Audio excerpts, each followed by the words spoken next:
I want you to listen. Then what? Share it. With? Whoever you share with. Whoever you know, the people you're close to.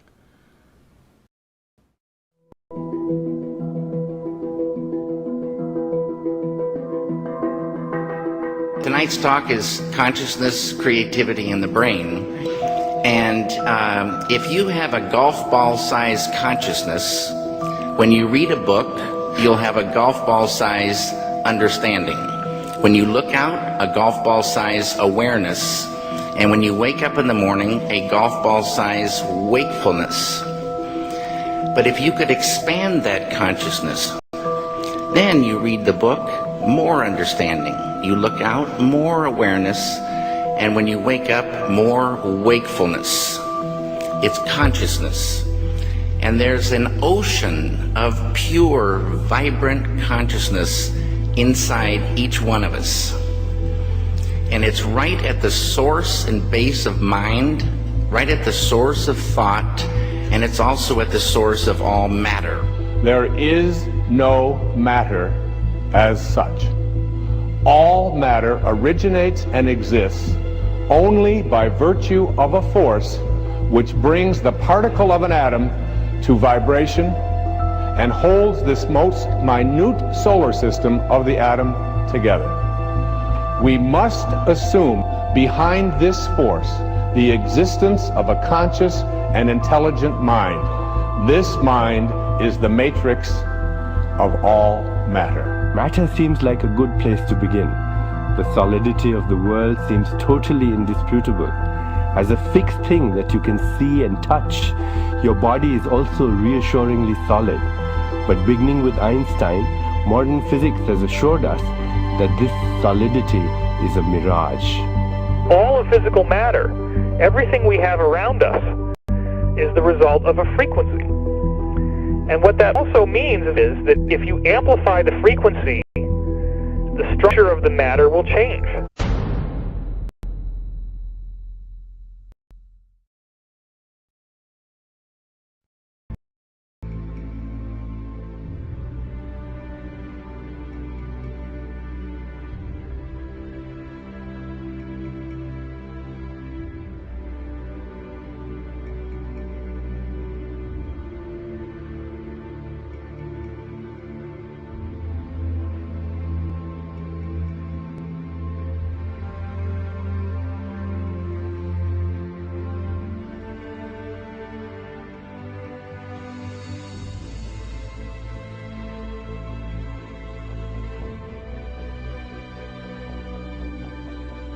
The film you're about to see has no characters, it has no people.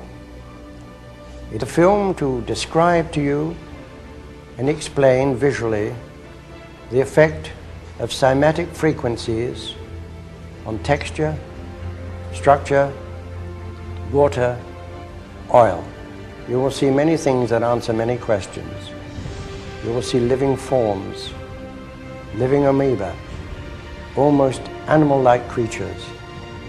You will see continents being formed, the earth itself coming into existence, explosions, eruptions, atomic explosions, and bombs. You can see all this and watch it before your eyes. But everything owes its existence solely and completely to sound. Sound is the factor which holds it together. Sound is the basis of form and shape. In the beginning was the Word, and the Word was God. We are told that this is how the world began and how creation took shape. If we put that into the modern idiom and say that into the great voids of space came a sound, and matter took shape. Please watch carefully.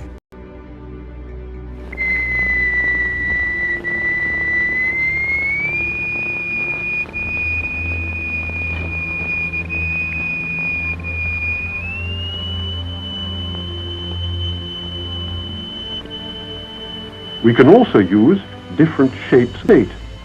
Here we have a triangular plate with a crystal attached to its underside and produce a sonorous figure. We change to a higher note and see a rather more complicated figure.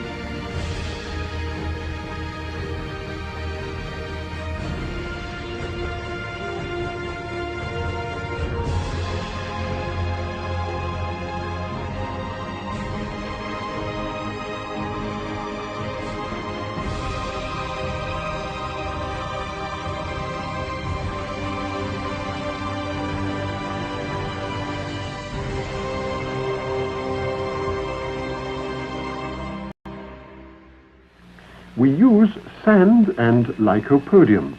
The lycopodium moves to the center of the fields and takes up circular shapes. The sand forms the lines. Each material has its own special way of behaving.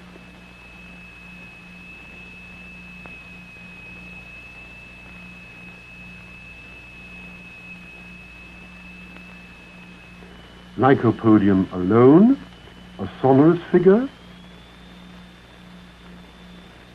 transition to a mobile flowing phase,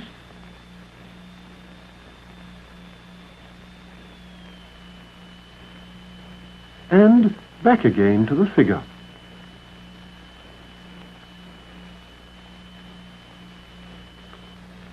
The sonorous figures represent stationary waves, but now we can also observe moving waves. Here the sand is flowing in a current. What is it that drives the rotational effect in our galaxies? What is it that drives the rotation of the planets? What is it that drives and impacts the rotation of Earth? In vibrating glycerin, we see continuous waves which form the queerest figures. And yet, the extraordinary things we see here are simply and solely the effect of vibration.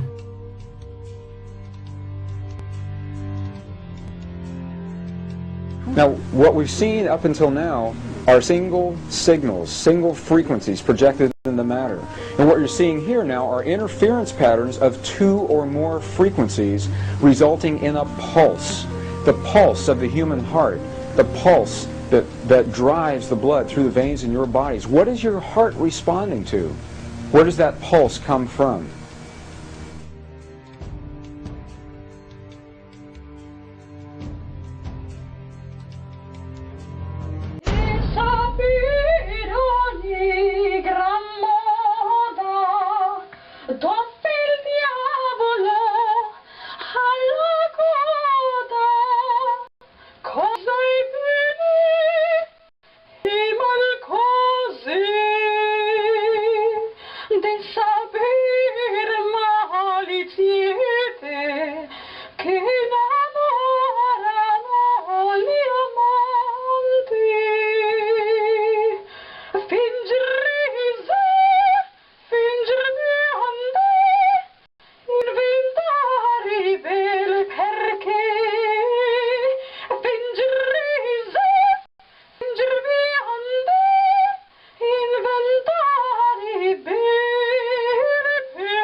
Quantum physics has revealed what ancient masters knew. Matter does not exist. The concept of substance arose from the philosophy of Aristotle, and from that concept came science's conception of matter. The fact of the matter is that the substance of the universe is consciousness. Belief that the substance of the universe is matter leads to what I call a fear-greed dichotomy, as people in their quiet desperation attempt to accumulate as many material possessions and riches as possible. In fact, the substance of the universe is consciousness. Therefore, it is behavior that is important.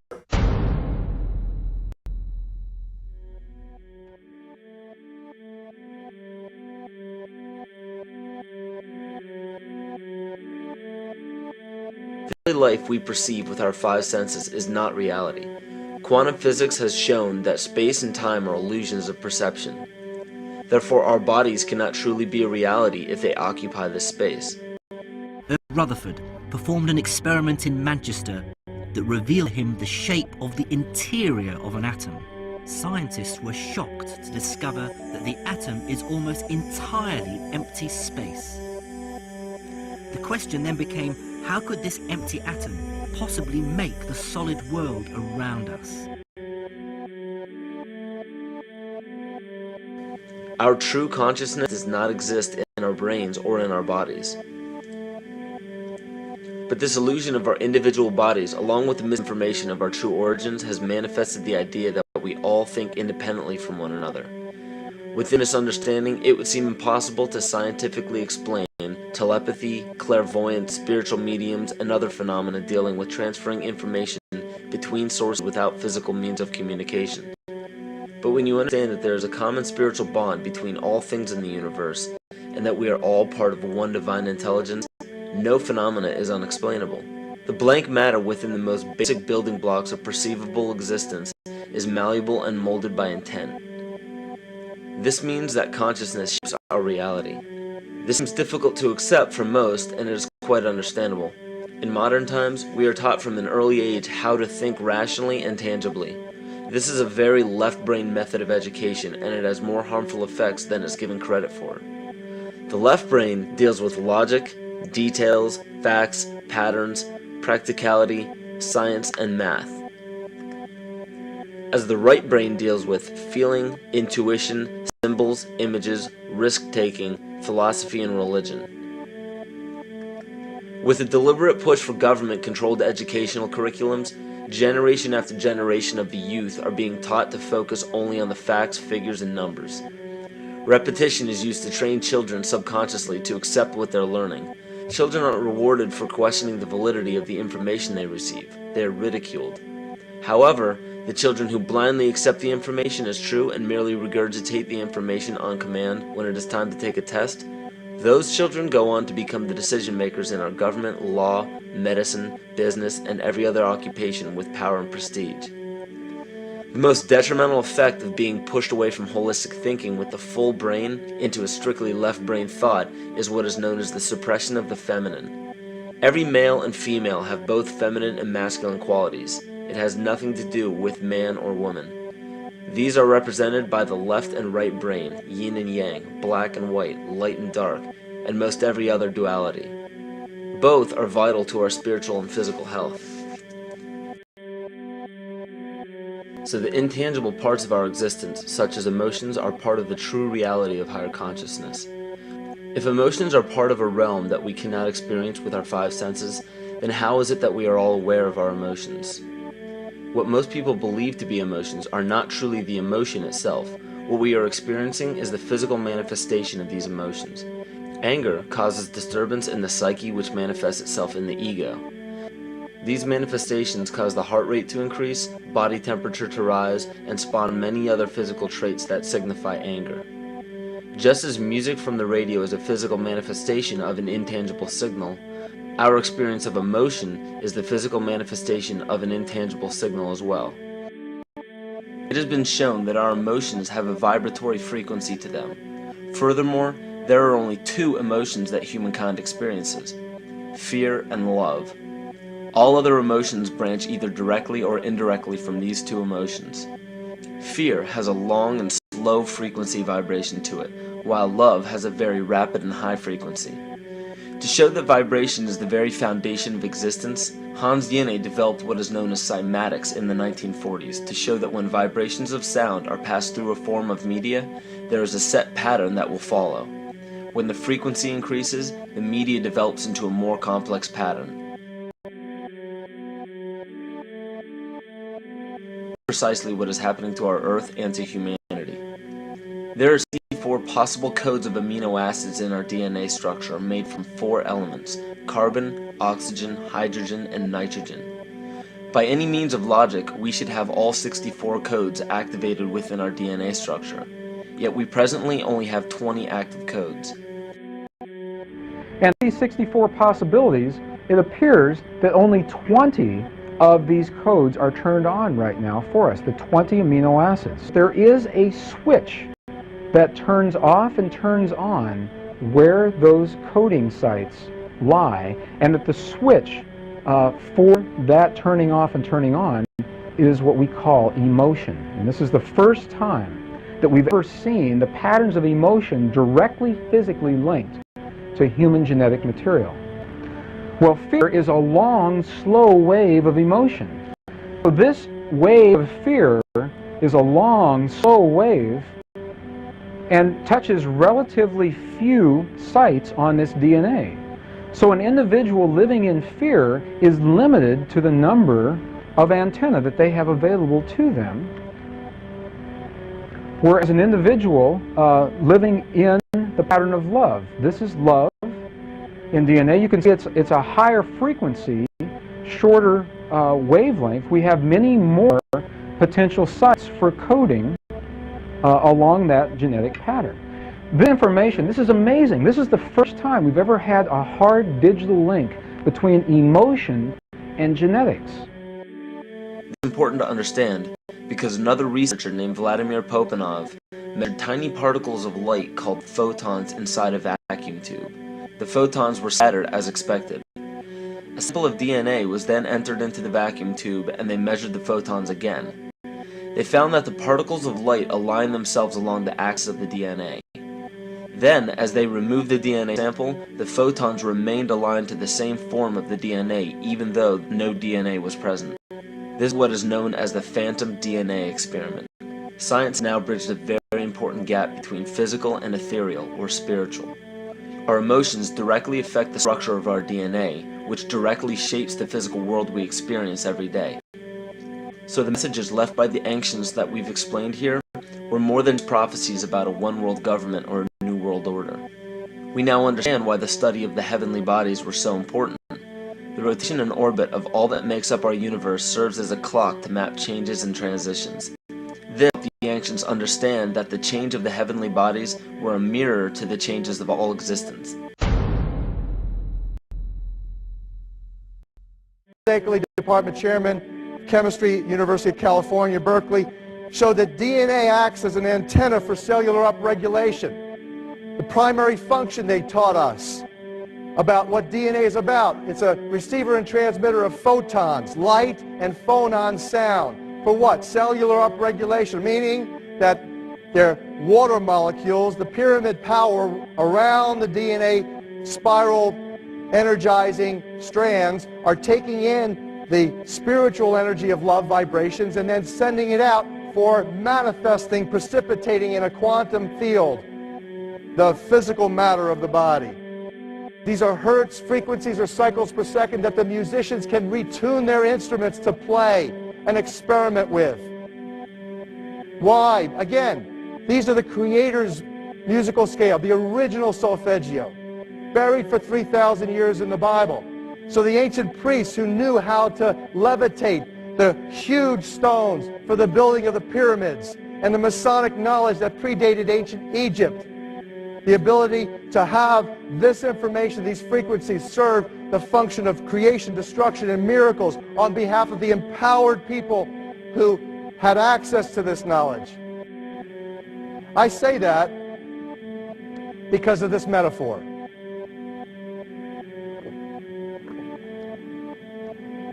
This is the difference between the power of our Creator and anything else, particularly evil. That you can go into a pitch black room full of evil, full of darkness, and light a little candle, and instantly that darkness flees. But you can't do the opposite. You can't go into a well-lit room full of truth and wisdom and righteousness and joy and health and harmony with the universal power. And you can't take any amount of darkness and go into that well-lit room and have any effect whatsoever. That is the metaphor which I frequently think of when I think that I'm not empowered. It is the greatest lesson for me, and I think for everybody else, to know that we're on the winning side and that we win in the end. As you are watching this, understand that it is not a fight to be fought. It is not a war to be waged. No gun rights have to be exercised. Not a finger has to be lifted. Most people wonder how one person can make a difference. They ask that if all this is so simple and this information is available, why hasn't someone else conquered their fears and changed the world for everyone else? This is the most difficult and beautiful conundrum to our lives. Your reality affects you and only you. Your curiosity has led you to this genre of information to serve a very specific purpose in your life.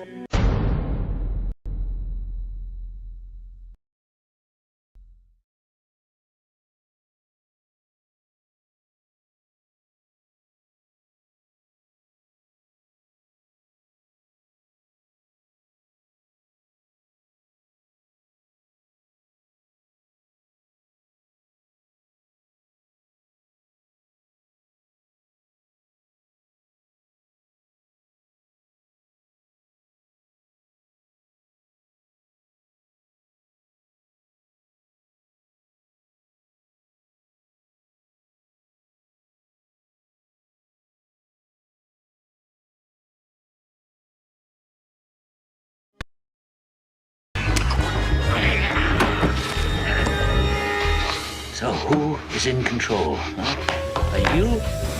Am I? Guards outside? The warden in his office? Yeah? Who's in control? Testing, testing, testing. 1, 2, 3, 4. Dr. Ethan Powell interviewing Dr. Theo Corder. Now, this will be a very simple test. Pass or fail, life or death. You ready, Jean? Now, you write on this paper what I have taken from you. What have you lost? Write it! Write it! Wrong! You never had control. You only thought you had it. An illusion, tabby bourgeois. And what do you control? For sure, huh? The volume in your stereo, the air conditioning in your car? What else? What else? All right. Another chance. You were nervous. Too much pressure. Try again. What have you lost? What did I take? Write it. Write it!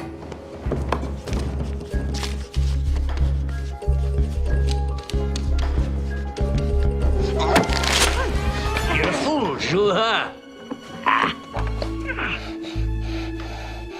Do you think you were free? Where were you going at 2 o'clock today? Into the gym, right? In the morning, your wake-up call. In the middle of the night, when you wake up sweating with your heart pounding. What is it that has you all tied up, Juha? Tied up in little knots? Is it ambition? Yeah. You're no mystery to me, boy. I used to be you.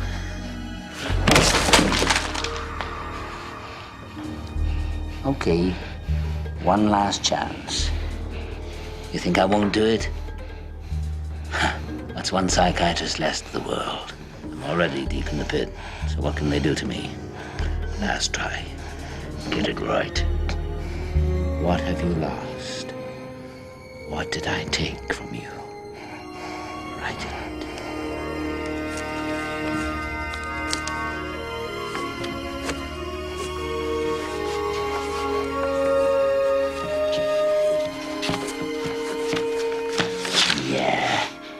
Congratulations.